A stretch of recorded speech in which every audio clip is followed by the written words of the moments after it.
të skapit. Tani,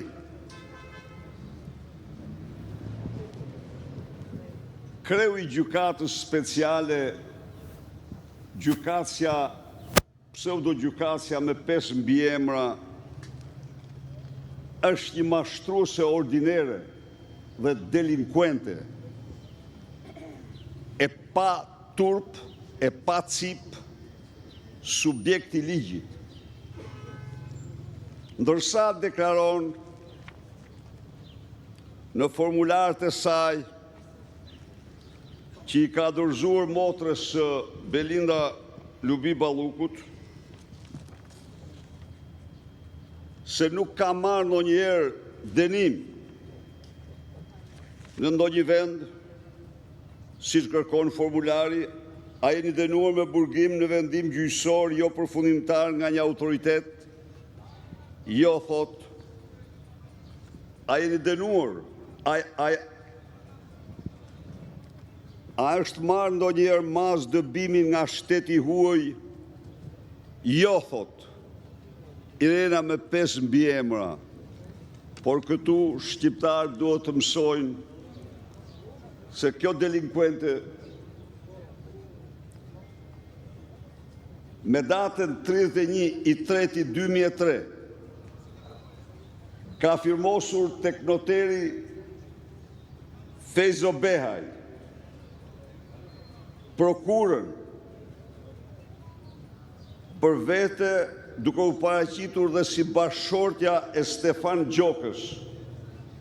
Në fakt, certifikat në martesë ka një 3 vjetë mbrapa. 3 vite mbrapa certifikat e martesës. Pra,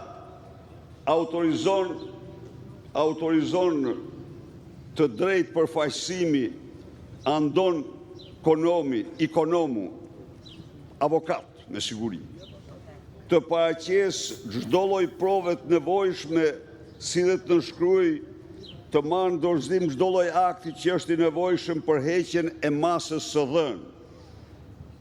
Ne, thot, të përfaqësuarit Stefan Gjoka, Irena Maneku, bashkëshortja Stefan Gjokës, mashtrim me certifikat. Po nëse martesa është edhe çështje dashurie, doktor, jo vetëm. Ajo thoshte e dashura. Ajo, ato klasifikohen ndryshe. Ose bashkëjetuesja. Por këtu thot bashkëshortja. Pristi. Me banim në qytetin e Firit autorizoi zotin Andon Konomi, me banim në Patra Aleksandr Ypsilandi, me letër njoftim AQK që na përfaqësoi ne pranë Ministrisë Rendit Publik në Athinë, Greqi dhe në çdo institucion tjetër të nevojshëm. Për heqjen në lidhje me heqjen e masës ndalimit të hyrjes të dhënë prej nesh në mënyrë të paligjshme etj. Me radhë. Çfarë vërteton ky dokument, zoti Berisha? Ky dokument vërteton se ajo është burr nga shteti grek 1. Vërteton se ajo është dënuar nga shteti grek 2. Se ajo ka mashtruar shtetin shqiptar, qoftë për dënimin, qoftë për dëbimin. Besoj se nuk ka, dhe ajo ka autorizuar, sepse kjo publikisht e ka mohuar, ju keni dëgjuar, që kur s'kam patur gjëra të tilla. Ndërkohë ka paguar prokur, ka marrë prokur për të heqë këto masa. Besoj se ka gjë më shumë se kaq.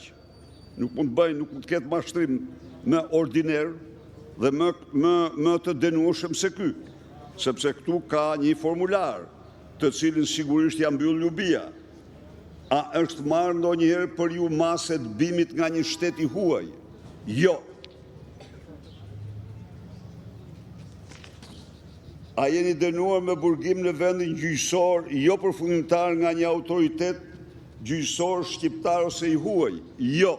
Ndërkohë unë solla këtu para jush me vull apostile dokumentin e gjykatës Janins, se ajo është dënuar 3 muaj burg.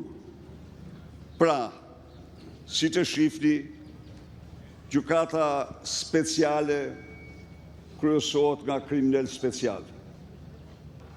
Dhe që e vërteta është nuk është e vetme. Tani, për media. Zoti Berisha, prej ditësh ju denonconi Priti minutë. Shpërndajmë vetë, zoti Berisha. Duhet t'ja u shpërndaj ju këto. Asi shpërndajmë vetë. Vetë, po vetë në mënyrë të Organizuar. Zoti Berisha, prej ditësh ju denonconi shitblerjen e votës dhe krimin zgjedhor, apo përgatit Partia Demokratike një dosje me të dhëna konkrete për ta paraqitur pranë institucioneve të drejtësisë atë që ju e konsideroni si masakrën zgjedhore të 11 majit?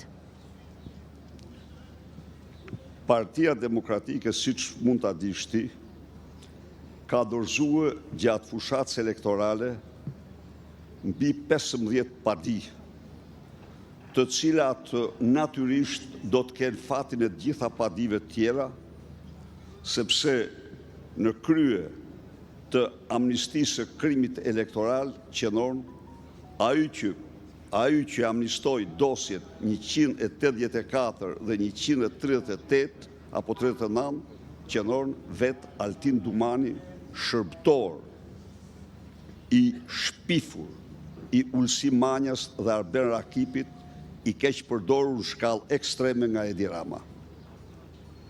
Pra, ne kemi dorëzuar edhe gjatë fushatës me 10 padi.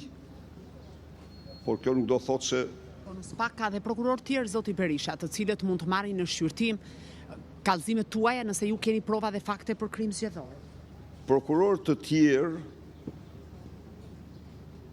kanë një drejtues dhe ti e pe rastin e Erion Veliajt, se ti e njeh këtë strukturë këtu.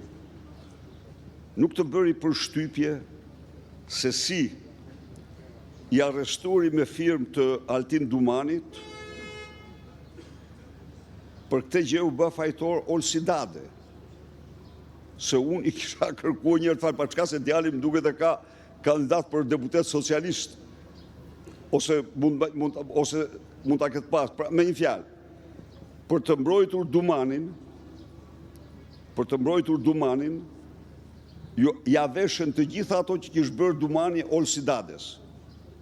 Dhe çfarë mendon ti, se nuk nxjerrin mësim prokurorët nga ai akt që ndodhi? Si e thua ti atë? Nxjerrin. Pra detyrohen të heshtin. Edhe po të kenë vullnet me provën që u bë, ata do heshtin. Doktor, tani në shtator konstituohet parlamenti. Për shkak edhe të eksperiencës, ju jeni deputeti më i vjetër. Do ta çelni seancën në shtator apo do të refuzoni njëojën e zgjedhjeve? Unë vazhdoj betejën kundër kësaj vjedhje më monstruozën e 32 viteve në historinë